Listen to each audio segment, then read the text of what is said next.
White House in Washington, crowds gather for the inauguration of Franklin D. Roosevelt as President of the United States for a fourth term. Invitations admit 7,000 guests to the White House grounds.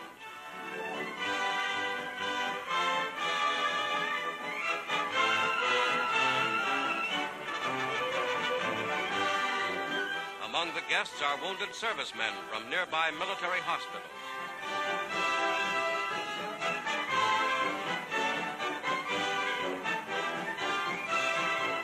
Before the south portico of the White House, the crowd lines up. For the first time, an inauguration is held not at the Capitol building, but here in the president's own backyard.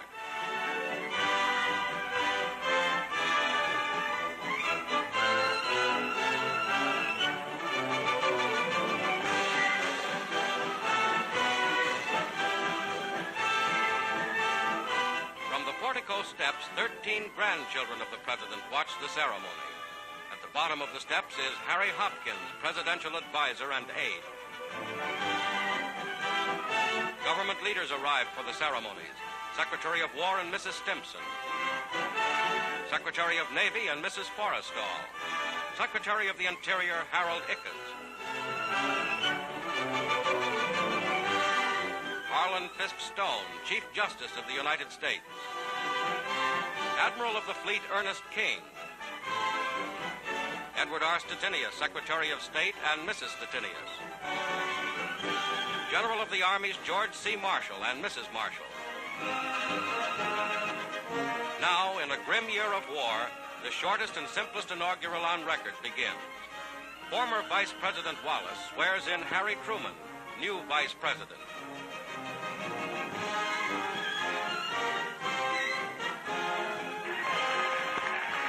President Roosevelt takes the oath of office.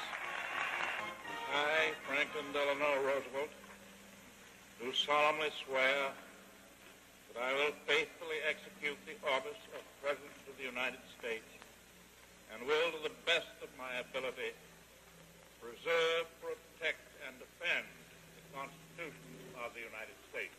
So help you God. So help me God.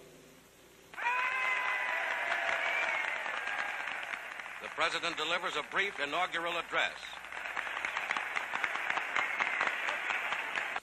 We Americans of today, together with our allies, are passing through a period of supreme test. It is a test of our courage, of our resolve, of our wisdom, of our essential democracy. If we meet that test successfully and honorably, we shall perform a service of historic importance which men and women and children will honor throughout all time. As I stand here today, having taken the solemn oath of office, in the presence of my fellow countrymen, in the presence of our God, I know that it is America's purpose that we shall not fail. In the days and the years that are to come, we shall work for a just and honorable peace, a durable peace, as today we work and fight for total victory in war.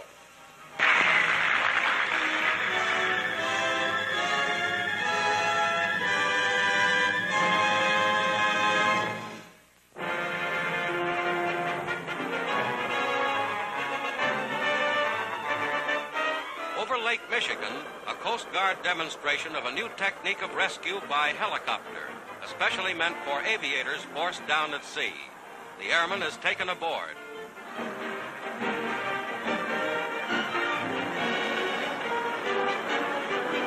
The helicopter then proceeds to Chicago, where the rescued flyer is lowered to the ground. The flying machine, without ever coming down, has taken him from far out on the water to a destination on land.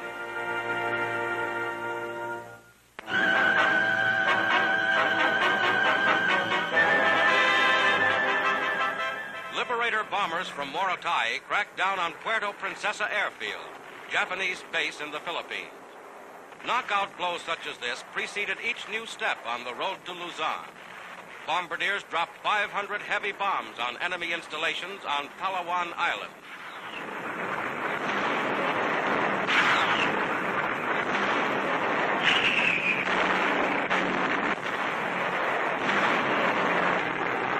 Enemy airstrips are battered into uselessness. Unceasing support from land and carrier-based aircraft in the battle for the Philippines.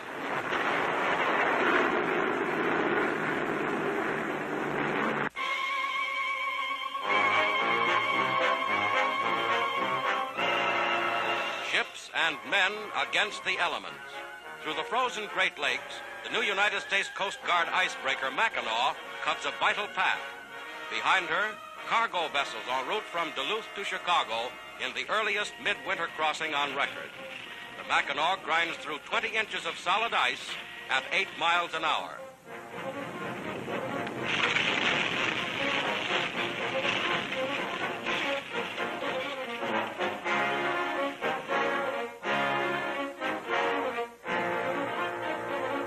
Urgently needed in the war effort, these newly built ships would normally be marooned on the Great Lakes for 2 more months. Now, they are delivered on time.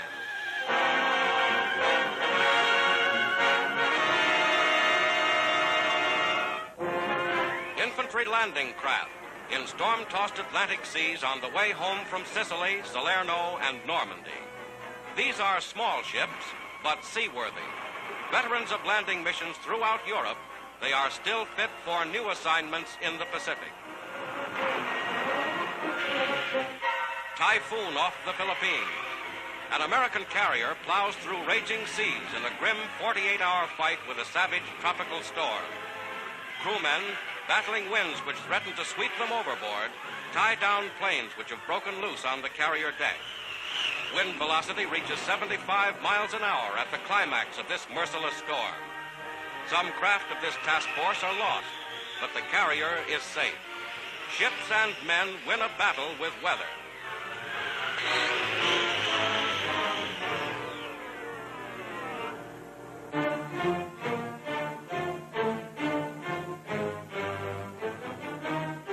Burma, the road back, a tough and bloody road as Allied troops move in against the Japanese.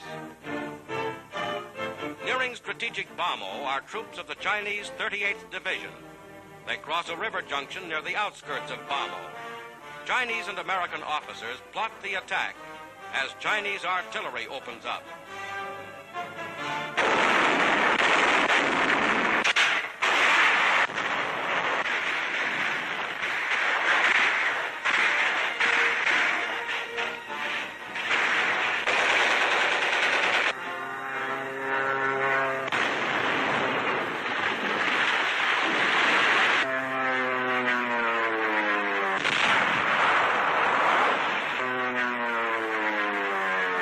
During 28 days of fierce fighting, the ring around Bamo is steadily tightened.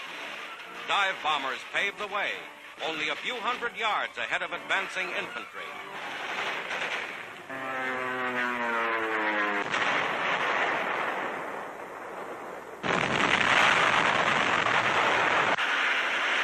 Japanese resistance in northern Burma begins to totter. Yard by yard, the Chinese push forward.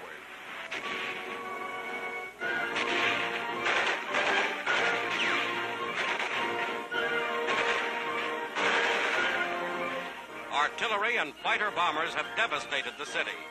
The Japanese garrison has been annihilated. General Dan Sultan, United States commander in Burma and India, inspects the city. Over Bamo flies the Chinese flag.